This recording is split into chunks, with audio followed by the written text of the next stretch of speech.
EPPL long live! Long live! Long live! EPPL long live! Long live! Long live! EPPL long live! Long live! Long live! Pramod Bara Zindabad! Zindabad! Zindabad! Pramod Bara Zindabad! Zindabad! Zindabad! MC Pramod Zindabad! Zindabad! Zindabad! MC Pramod Zindabad! Zindabad! Zindabad! Rangkara Nazari Zindabad! Zindabad! Zindabad! Rangkara Nazari Zindabad! Zindabad! Santipur समबाय समितिनि बिसायख'थियाव देरहासार जानाय बिजाथिफोरखौ EM Ranjit बसुमतारिया बरायदों। रुनिकाटा Santipur समबाय समिति बिसायख'थिनि फिथाइखौ थांनाय सानखालि फोसावबाय। Santipur समबाय समितिनि बिसायख'थियावनो UPPL दोलोजों मदद होजानाय सा 9 बिजाथिफोरा देरहासार जानो हायो। बे खेबनिफ्राय रुनिकाटा सान्तिपुर समबाय समितिनि मावफुं आफादखौ इउपिपिएल दोलोजों मदद होजानाय बिजाथिफोरानो सामलायसिगोन। सान्तिपुर समबाय समितिनि बिसायख'थियाव देरहानानै चिरां जिल्ला इउपिपिएल दोलोनि दैदेनगिरिफोरनि मोखाङाव गोजोनग्लायनाय थासारिखौ नुनो मोननाय जायो। बेखौनो 14 नं चिरां दुवार ब्लक कमिटिनि इउपिपिएलनि मावख'नि दोबलाङाव मोनसे मेहेरगोनां हाबाफारिजों देरहानाय बिजाथिफोरखौ आर'नाइ गानहोना बरायो। बे बरायनाय हाबाफारियावनो इएम रन्जित बसुमतारियाबो जर'खायै बाहागो लाना देरहासार जानाय साफ्रोमबो बिजाथिफोरखौ आर'नाइ गानहोना बरायो। समबाय समितिनि जा इलेक्शन बे इलेक्शना गणतान्त्रिक भाबै जादोंमोन आरो जोंनि इउपिपिएल दोलोआ दिनै बे समबाय समितियाव 15 नि गेजेरावहाय 9था लानानै जोङो देरहासार जानो हाबाय।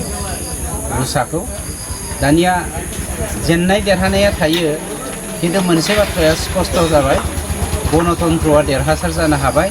मानोना बिपिएफनि 17 बोसोर समाव कुनु गणतन्त्र होननाय सिस्टेम गैयामोन, जायनि जाहोनाव मानसिफ्रा समबाय समितियावबो दे सासे मानसिया भट होनायनि मोन्थाय दङ, बे मोन्थायखौ मोननो हायाखैमोन। दिनै जोङो मोननो हादों। मानव गेदेर प्रमद बर' बिथांनि दैदेननायाव बिटिआरनि साफ्रोमबो मानसिनोनो गणतन्त्रनि मोन्थायखौ होदों, गुदि मोन्थायखौ मोननो हादों। बेनिखायनो गणतन्त्रआ दिनै देरहासार जानो हादों, इउपिपिएलआ देरहासार जानो हादों। इउपिपिएलनि जय! इउपिपिएलनि जय! इउपिपिएलनि जय! प्रमद बर' लं लिभ!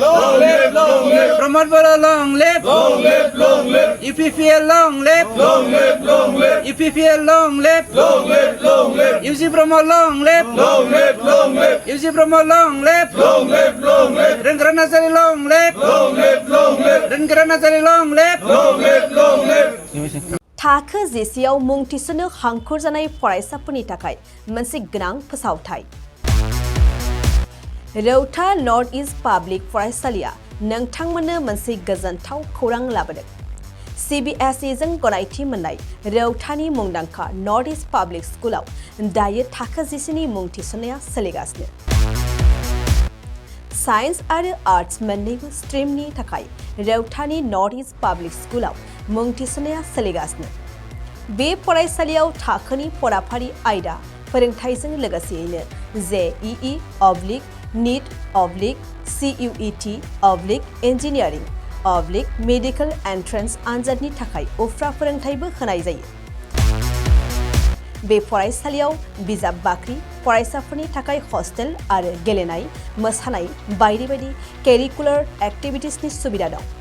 गोसो गुदुं फरायसाफोरा दिनैनो दानो नैबे मबाइल नम्बर 8638605769 नङाब्ला 9435184298 आव थोंजों सोलाद लानो हागोन।